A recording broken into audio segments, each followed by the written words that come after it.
business meal, I decided to order cracked crab because I'd never had it, and who knew when I was going to get it again. I wanted to really maximize my opportunity.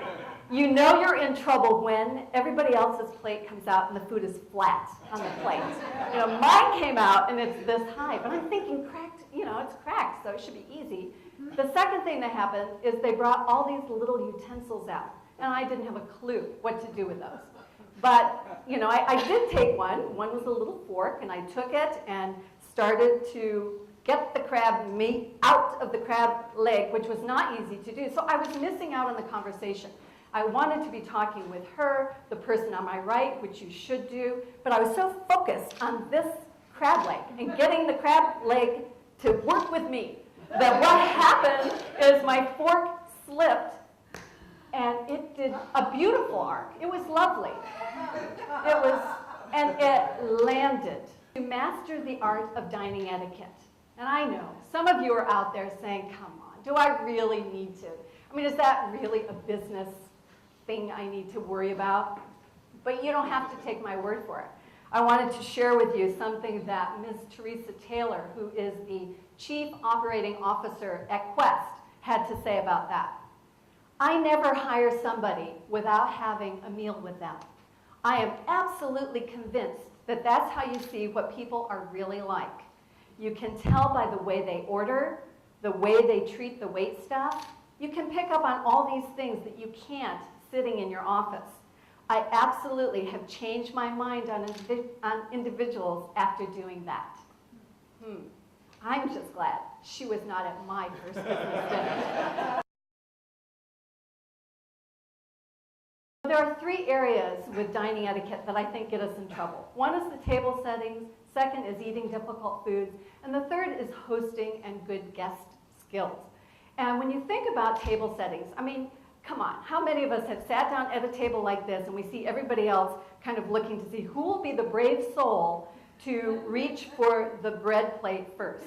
That way we'll all base ours on what that one person does.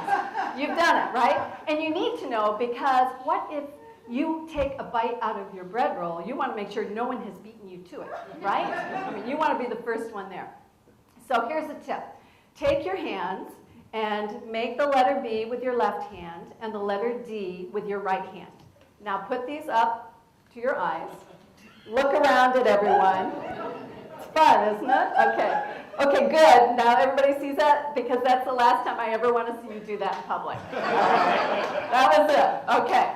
But what this tells you is that B is for bread and butter plate and D is for drink. He was at a table like this with round tables, and he was being introduced. He stood up to shake hands with the person across from him, and he saw everyone's eyes around the table look down. Oh, he didn't want to look. You know what he thought? What? His zipper, He just didn't want to look, but he looked. Well, good news is his pants were fine. His zipper was up, but his tie was immersed halfway in his glass of water.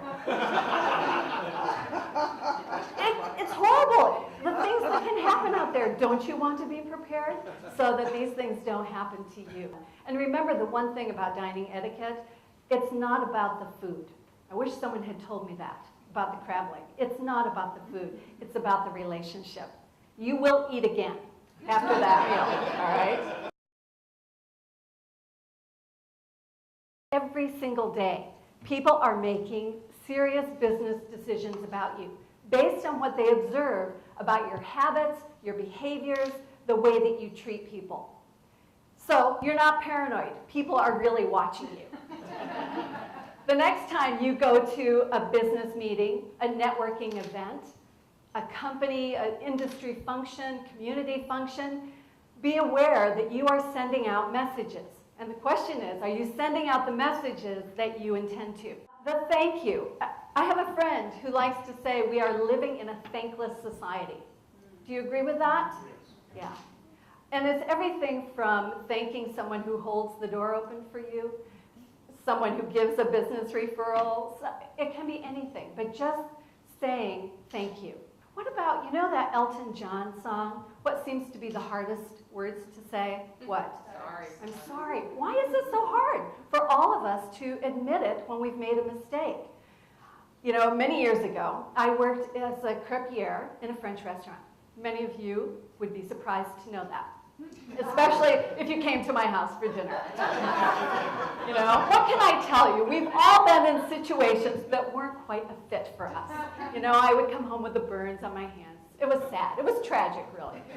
And one day, I had done something again, and the cook was screaming at me, and I was feeling very bad about it, and kind of, you know, went home. But the next day, she came up to me, and she gave me this. It's just a little red doily, and it's a little worn, but this is what she wrote on it. Dear Nancy, whether or not you rip a crepe is not a true reflection of who you really are. I'm sorry I blew up at you yesterday. Love, Ellen. I still have that. And I'm not going to tell you how many years ago it was. But it was a long time ago, and she will never know the impact that that statement had on me, just to say, I'm sorry. There is power in common courtesies. The third and last practical tip that I wanted to share with you is to increase your cultural IQ. We all know we're living in a diverse, multicultural, global marketplace, not only about differences in ethnicities, but also genders and generations. I mean, we are facing this day in and day out, so you want to be prepared. One of the things to think about is with our greetings. It's so confusing out there. In most business situations, we like what kind of handshake? Turn to your neighbor and shake hands for just a moment. Okay. Now, I'm not going to ask you if you liked your partner's handshake or not, all right? But what kind of handshake in mainstream North American culture do we typically like? Firm, not gripping, but firm and connected, right?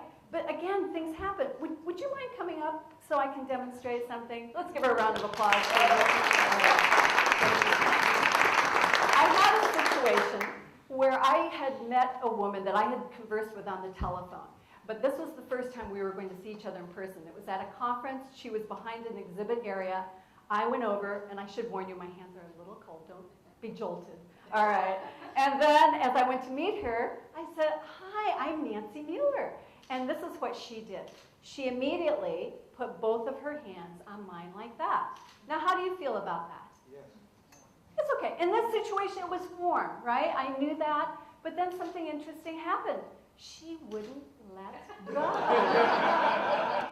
By putting my hand here, she relaxes a little and I love her! Of course, I don't do it like that. Thank you very much. All right. You have to be prepared. It's about handshakes, it's about names, it's about respect, isn't it? Thank you very much.